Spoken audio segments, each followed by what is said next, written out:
दिल्ली की बादशाह सिकंदर लोदी और कबीर जी की गुरु रामानंद जी को कैसे कबीर देव परमेश्वर ने जिंदा किया और ये सिकंदर लोदी का ज्वलंत रोग को कैसे ठीक किया।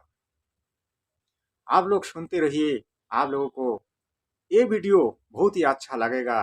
मैं आशा रखता हूँ कि आप लोग इस वीडियो को सुनने के बाद मेरे चैनल को सब्सक्राइब करके रखें, क्योंकि मैं सनातन धर्म की और हमारे कबीर परमेश्वर जी की और सदगुरु रामपाल महाराज जी की जो प्रवचन है, मैं इस धर्म कथा चैनल पे आप लोगों को बताता हूँ और मैं वीडियो अपलोड करता हूँ। तो चलिए शुरू करते हैं आज की वीडियो। दिल्ली की बादशाह सिकंदर लोदी का ज्वलंत रोग हुआ था। ऐसा एक ज्वलंत रोग जो बाहर से तो देखते नहीं थे, लेकिन अंदर से बहुत ही उनको ज्वलंत होते थे। उनको बहुत ही डॉक्टर वैद्य कबीराज से उनकी इलाज किया गया, लेकिन उनका ज्वलंत रोग ठीक नहीं हो रहा था। तो अब एक दिन एक ब्राह्मण पंडित ने उनको बोला, जो काशी नगर में एक महापुरुष रहता है जिनका नाम है कबीर देव। उस कबीर देव ने बड़ा बड़ा बीमारी को ठीक किया। और बादशाह अगर आप वहाँ जाके कबीर जी को दंडवत प्रणाम करके उनसे अगर आप दीक्षा लेके उनकी साधन भजन करोगे तो आपका ज्वलंत रोग ठीक हो जाएगा। ऐसा सुन के बादशाह जी बोला कि इतने बड़े बड़े वैद्य कबीराज मेरे को दवाई दिया, लेकिन किसी की दवाई की असर मुझ पर नहीं हुआ, और एक संत कैसे मेरे को ठीक कर सकता है। लेकिन उस पंडित ने दावे के साथ बोला, नहीं, कबीर जी कोई आम संत नहीं है, वो परमात्मा का अवतार है, या फिर परमात्मा इस धरती पर अवतरित हुए है। जब बादशाह ने माना, चलो एक बार चल के देखते हैं क्या होते हैं, तो अब बादशाह उनकी मंत्री, उनकी सेनापति और उनकी जो पहला गुरु शेख तोगिर के साथ कबीर देव परमेश्वर जी की जो कुटिया पे पहुंचने के लिए रवाना दी। और उन फिर आधी रास्ता पे जाने के बाद उनको याद आया कि उस काशी नगर का राजा वीरदेव बाखेल को पहले ये सूचना देनी चाहिए कि वीरदेव बाखेल को अगर ये सूचना मिल जाए, फिर वीरदेव बाखेल खुद हम लोगों को वहाँ पहुँचाएगा। फिर वीरदेव बाखेल के पास पहुँच गया सिकंदर लोदी की दूत, वहाँ जाके उनको सूचना दी। सूचना देने के बाद वीरदेव बाखेल ने भी दिल्ली की सम्राट बादशाह को लाने के लिए तैयारी करी, और दिल्ली की सम्राट बादशाह को उनकी राज भवन में लाया गया। उनकी बहुत ही आदर आप्यायन किया गया। और फिर दोनों में चर्चा हुआ कि एक कबीर देव परमेश्वर जी उनकी ज्वलंत रोग को ठीक कर सकता है कि नहीं। वीरदेव बाखेल ने भी बोला, हाँ बादशाह जी, ये जो संत है ये कोई साधारण संत नहीं है, ये परम पुरुष है, ये परमात्मा का अवतार है, या फिर परमात्मा है। ये आपका ज्वलंत रोग को ठीक कर सकता है, और आप सही जगह पर आए हैं। फिर क्योंकि वीर बाखेल जी ने पहले ही सदगुरु कबीर देव से दीक्षा ले रखा है, और कबीर देव परमेश्वर जी के बारे में ये वीर बाखेल जानते हैं। फिर वीर बाखेल को दिल्ली की सम्राट बोला, जाओ आप जाके तुरंत उस सन्यासी को, उस संत को मेरे पास लेके आओ।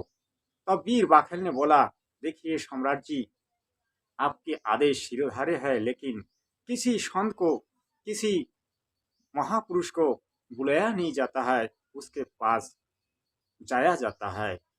उनके पास जाके दंडवत प्रणाम करके आपने अपना जो कष्ट आप दूर करने के लिए हमको उनको बताना पड़ता है।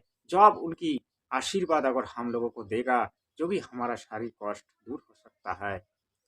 फिर दिल्ली की सम्राट इस बात को माना, बोला कि ठीक है, हम ही लोग चलते हैं। फिर जाने की तैयारी की।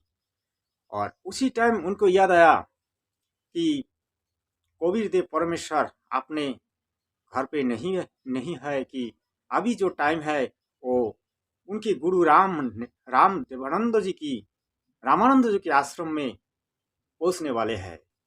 तब वो लोग सीधा रामानंद जी के आश्रम में जा रहा था और रामानंद जी के आश्रम में पहुंच भी गया। जब रामानंद जी के आश्रम के गेट के पास पहुंच गया तो रामानंद जी का जो गेटमैन था उनको वीर बाखेल ने बोला, जाओ रामानंद जी की संदेश दो, दिल्ली की सम्राट बादशाह उनकी आश्रम में आया है। जब रामानंद जी के पास ये समाचार पहुंच गया तो रामानंद जी ने बोला, हम किसी मुसलमानों को अपने आश्रम में आने नहीं देंगे, और उनको अंदर जाने के लिए मना कर दिया। तब दिल्ली के सम्राट को क्रोध आया और दिल्ली सम्राट सिकंदर लोदी ने अपने तलवारी निकालकर रामानंद जी के पास पहुंच गया और वहां जाके दो चार बात करते करते रामानंद जी की गला काट दिया और रामानंद जी के सिर गिर गया और रामानंद जी का अंत हो गया। फिर ऐसा एक दुख भरी कहानी हो गई, वहां सब रोने लग गया और ऐसा हो गया जो कभी किसी ने सोचा नहीं। वीर बाखेल ने तो उनको 1000 बार मना कर दिया, जो हे सम्राट, हे बादशाह, आप ऐसा मत करो, लेकिन सम्राट जी माने नहीं, अंदर जाके रामानंद जी की हत्या कर दी। फिर सम्राट ने सोचा यहाँ नहीं रहना है, अगर कबीर परमेश्वर जी यहाँ पहुंच जाए तो फिर हमको बदबुआ देगा। इसी का डर से वो वहां से निकल पड़ा, लेकिन रास्ता में ही कबीर परमेश्वर जी मिल गया और कबीर परमेश्वर जी की देखते ही वीर बाखेल ने उनके पास जाके कबीर परमेश्वर जी को दंडवत प्रणाम की और उनको सारी बात बता दिया। फिर ये देखते हुए दिल्ली का सम्राट सिकंदर लोदी भी कबीर परमेश्वर जी को प्रणाम करी और कबीर परमेश्वर जी उनकी माथा पर हाथ रखते उनकी ज्वलंत रोग खत्म हो गया। जो बीमारी हैंड टू हैंड खत्म हो गया और ये दिल्ली की सम्राट स्वस्थ हो गया। तब दिल्ली की सम्राट को ऐसा लगा कि ये जो सन्यासी है, ये जो संत है, ये कोई साधारण सन्यासी या संत नहीं है, ये कोई परमात्मा का अवतार है, या फिर कबीर परमेश्वर जी खुद ही परमात्मा है। फिर जब उनकी ज्वलंत रोग ठीक हो गया तब ये दिल्ली की सम्राट रोने लगा।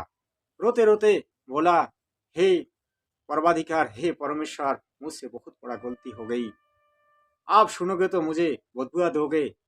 लेकिन परमेश्वर जी ने बोला, नहीं नहीं, मैं आपको बदुआ नहीं दूंगे, आप बोलो क्या हो गया। फिर धीरे धीरे रोते हुए दिल्ली की सम्राट उनको सारे बातें बता दिया और कबीर परमेश्वर जी इतनी दयालु है, दिल्ली की सम्राट को उन्होंने कोई बदुआ नहीं दी और उनको बोला, ये तो होना ही था, जो हो गया इसको मत सोचो और ये रामानंद जी की आश्रम पे चलो, उनकी जो शरीर है, शरीर को हम लोग शमशान घाट ले जाके उनके अंतिम संस्कार करेंगे। फिर क्या हुआ, फिर धीरे धीरे सब रामानंद जी के आश्रम में पहुंच गया और कबीर परमेश्वर जी पहुंचते ही वहां सब रोने लगा और रोते रोते बोला, हे कबीर जी, देखिए आज क्या दुर्घटना हुई, आज रामानंद जी को ये दिल्ली की सम्राट हत्या कर दी।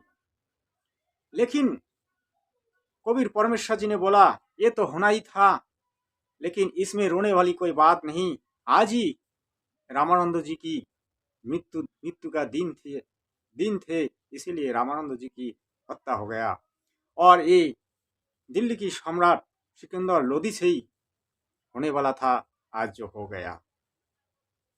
देखिए, होनी को कोई नहीं डाल सकता, लेकिन परमात्मा कहते हैं जिसके सिर पर बहुत बड़ा एक दुर्घटना हो उसको छोटी सी दुर्घटना में डाल सकता है परमात्मा, ये बताते हैं। ऐसा ही हुआ। फिर परमात्मा कबीर देव ने रामानंद जी को बोला, हे गुरुदेव आप उठिए, आरती का समय हो गया, आपका सारे भगवत इंतजार कर रहा है। ऐसे 2-3 बार बोला और उनका जाके पैर छू लिया और ये रामानंद जी जिंदा हो गया। रामानंद जी जब जिंदा हो गया तब वहाँ कबीर परमेश्वर जी की जय जयकार सभी करने लगा, बोलने लगा, बंदी छोर कबीर परमेश्वर जी की जय हो। आप सब भी बोले, बंदी छोर कबीर परमेश्वर जी की जय हो। मेरे परमात्मा ऐसे ही लीला करते हुए इस जगत को यही शिक्षा दिया कि परमात्मा कुछ भी कर सकता है। परमात्मा का जो शक्ति है उस शक्ति से परमात्मा सारी ब्रह्मांड को सृष्टि की, अखिल ब्रह्मांड को सृष्टि की, ये जीव को सृष्टि की, हम जैसा मनुष्य को सृष्टि की। परमात्मा कुछ भी कर सकता है, लेकिन हम मनुष्य कुछ भूल जाते हैं। हमारी जो कुकर्म होते हैं वो कुकर्म को हम लोग अपनाते हैं और जो सत्कर्म होते हैं उससे हम लोग दूर भाग जाते हैं। तो ऐसा हमारा इस काल लोक में जो हो रहा है, यहाँ तो पाप ही पाप है, यहाँ दुष्कर्म ही दुष्कर्म है। इसीलिए आज जगत गुरु तत्वदर्शी संत रामपाल महाराज जी कबीर परमेश्वर जी के रूप में आज हमारे को जो शिक्षा दे रहा है, ये अनमोल शिक्षा है। आज एक बंदीश्वर कबीर परमेश्वर जी हमारे हमारे को उद्धार के लिए इस जगत में अवतरित हुई है, लेकिन हम लोग समझ नहीं पा रहा है। इस काल लोक में काल का भांग पी के हम लोग यहाँ पड़ा रहा। हम लोग पहले कहाँ थे? हम लोग सत्य लोक में थे और वहाँ से काल हमारे को यहाँ लाया और आज हमारे को इतना कष्ट भुगतना पड़ रहा है। काल हमारे को क्या दिया? कुछ भी नहीं दिया। उसके बदले काल हमारे को खाता है, हमारे जीवात्मा को ले जाके तप्तशिला में भून के खाता है। फिर भी आदमी नहीं समझ पा रहा है, क्या करे। इसीलिए गीता जी में लिखा है, ये मूर्ख जन समुदाय हमको कृष्ण समझता है, लेकिन हम कृष्ण नहीं है, हम काल है। ऐसा बोला विराट रूप में। देखिए ये तो हो गया, लेकिन बाद में कबीर परमेश्वर जी जब रामानंद जी को जिंदा किया, तब रामानंद जी के जो वहां जो खून, एक तरफ खून था और एक तरफ दूध था। तब रामानंद जी ने प्रश्न की, हे कबीर देव, अब मेरे शरीर में एक तरफ दूध और एक तरफ खून कैसे निकला? तब कबीर परमेश्वर जी बोला, हे गुरुदेव, आप नहीं जानते, जब आपको आपका गला जब काट दिया गया तो भी मैं यहाँ प्रकट थे और मैं आपको इस तरीके से रखा था। ये जानकर कबीर कबीर देव ये जानकर रामानंद जी बहुत ही खुश हुए और कबीर परमेश्वर जी की जय जय करने लगा।